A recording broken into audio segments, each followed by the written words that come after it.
राजाधिराज श्री सद्गुरुनाथ महाराज की जय. आनंदम ब्रह्म सुलभ आत्मज्ञान साधकांचा नित्यमनन ग्रंथ. बोधक श्री समर्थ सद्गुरू गणपतराव महाराज कन्नूर. अनुवादक श्री शिवराम पंत उर्फ बावन्नाश्री वैद्य वसौ मुक्ता वैद्य. प्रकरण 14. उपाधी निरसनाने सत्यदर्शनचा पुढील भाग. आता मूळ विषयाकडे वळूया. परब्रह्म स्वरूप असणारा जीव एक यकश्चित झाला आहे. हेच मोठे नुकसान. ही स्थिती येण्याचे कारण म्हणजे तो विकारी नाशवंत उपाधीवर अवलंबलेला आहे. हेच होय. आम्ही आतापर्यंत उपाधी ग्रहणाने जीव कसा न सुटणाऱ्या दुःखात अडकला आहे आणि उपाधीरहित आपले निजस्वरूप जाणणे हेच दुःख नाशाला कारणीभूत आहे ही गोष्ट दाखवून दिली आहे. आता या गोष्टीच्या आधाराने श्रुती बोध करत असलेल्या तत्वमसीचा रहस्यार्थ जाणून घेऊया. तत्वमसी यातील असी पदाचा निर्णय करायला हवा. त्यासाठी प्रथम तत्पदाच्या वाच्यार्थाचे परीक्षण करूया.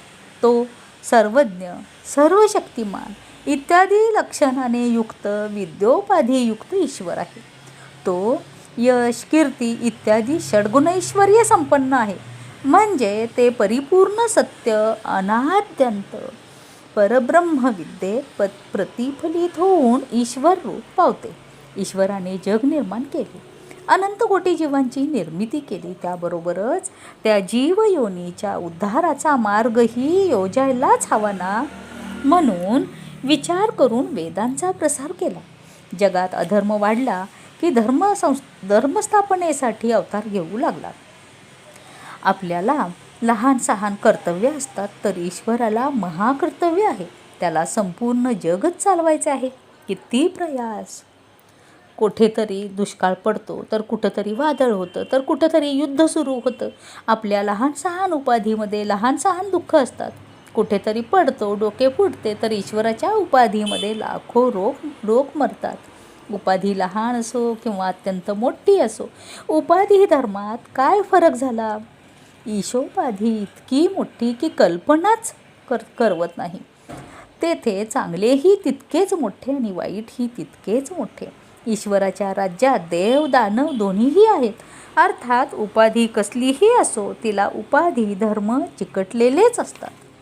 सामान्य माणसाची उपाधी असो, श्रीमंताची उपाधी असो, राजाची उपाधी असो किंवा ईश्वराची उपाधी असो, त्यात सुख दुःख इत्यादी सर्व गुणधर्म असणारच हा सिद्धांत जाणा. आपली उपाधी वाढवून आपण सुखी व्हावे अशी प्रत्येकाला हाव असते.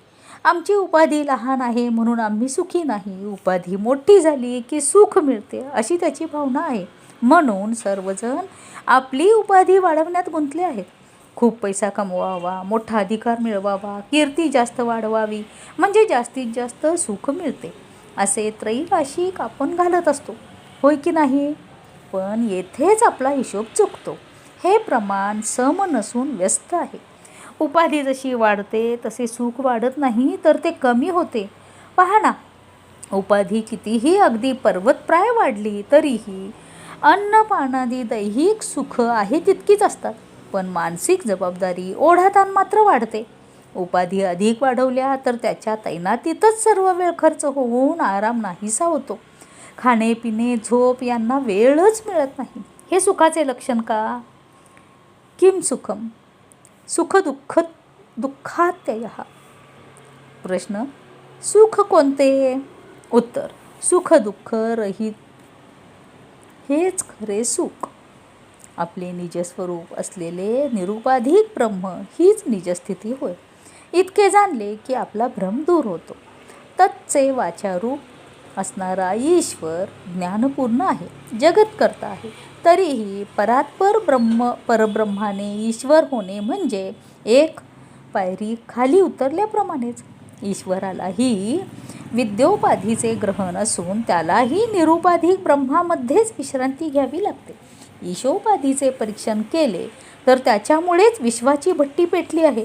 त्यात अब्जावधी अजस्त्र गोल असून त्यातील अनेक गोल उकळती रसायनेच आहेत.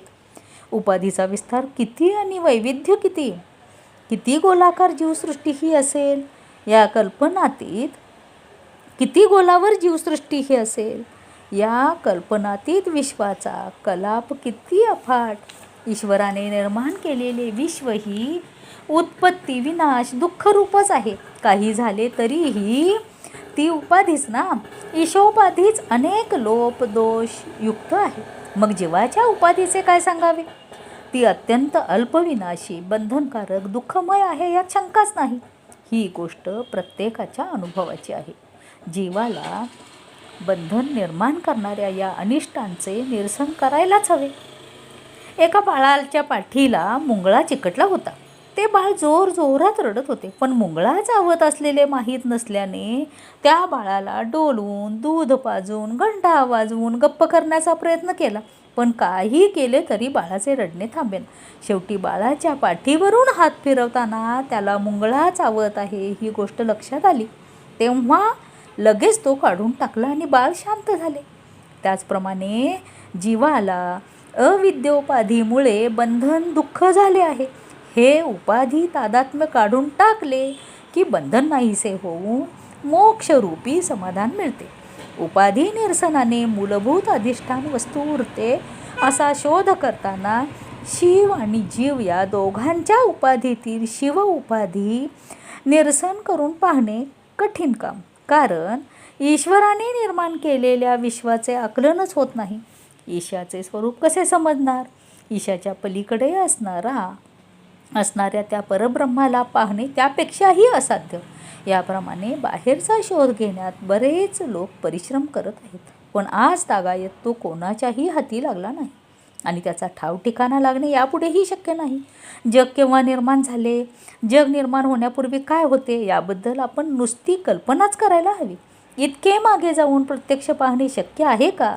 सर्वात आधी परब्रह्म एकच होते, त्यामध्ये अहमचे स्फुरण झाले. त्यानंतर आकाश झाले, आकाशापासून वायू, वायूपासून अग्नी अशी पंचभूत निर्माण झाली असे शास्त्र सांगते खरे, पण तो तर्कच आहे, प्रत्यक्ष प्रमाण नव्हे. सारांश काय तर ईशोपाधी निरसाने परब्रह्म होणे पाहणे शक्य नाही, पण जीवाच्या म्हणजे आपल्या उपाधींचे प्रत्यक्ष निरसन करून पाहू शकतो. देह मन इत्यादी सर्व उपाधींचे निरसन केल्यानंतर जी एक निरुपाधिक वस्तू उरते तेच अधिष्ठान होय. अविद्योपाधींचे निरसन करणे सुलभ साध्य आहे. प्रत्यक्ष शोधामुळे अशक्य असलेल्या विद्योपाधीचे निरसन अनायास हाती लागते. तुझा शोध तूच घे. हा अध्यात्म अनुभवाचा मार्ग सुलभ साध्य आहे आणि प्रत्यक्षही आहे. शरीर इंद्रिय मन यांना आधारभूत अधिष्ठान वस्तू तूच आहेस हे जाणण्यासाठी अध्येय वस्तू सर्व बाजूला सारून अंतर्मुख झाले की देहभाव गेला. पाहणे ऐकणे इत्यादी इंद्रिय व्यापारांचा त्याग केला की इंद्रिय गेली. जाणणे सोडले की बुद्धी नाहीशी झाली आणि मी अमुक एक आहे हा भाव सोडला की अहंकार नाहीसा झाला. गुरूंनी इतके विवरण करून शिष्याला प्रतिप्रश्न केले की असे शरीर मन अहंकार इत्यादी सर्व नाहीसे केल्यानंतर काय उरले. शिष्य म्हणाला काही उरले नाही. गुरु काही उरले नाही असे म्हणणारा जाणीवरूप तू एकटा राहिलास की. शिष्य होय होय, जे ज्ञानरूप उरले ते मी आहे. यापुढे जाणीवच मी आहे ही गोष्ट मी सदैव मानत जाईल. गुरु मी जाणीवरूप आहे हे म्हणणेही आम्ही विचारले तेव्हाच आले. तुझ्या स्वाभाविक स्वरूप स्थितीत हे म्हणणेही नाही, म्हणून हे आगंतुक म्हणणेही सोडून देऊन नैज खरी जाणीव होऊन आहे तसाच राहा. तेच तुझे आणि प्रत्येक जीवाचे स्वरूप आहे. सर्वाधिष्ठान परब्रह्म आहे. उपाधिग्रहणाने कितीतरी अडीअडचणी बंधनं दुःख वाट्याला येतात. उपाधीमुळे कर्तृत्व भोक्तृत्व सुख दुःख मानापमान इत्यादी गुणधर्म ग्रहण केलेले असताना दुःखरहित व्हावे निश्चिंत व्हावे हे कसे शक्य आहे. विंचू हातात धरून तो चावू नये हे कसे शक्य आहे. विंचवाच्या दंशामुळे होणाऱ्या दुःखापासून मुक्त आराम होण्यासाठी विंचू हातातून टाकून देणे हाच उपाय आहे.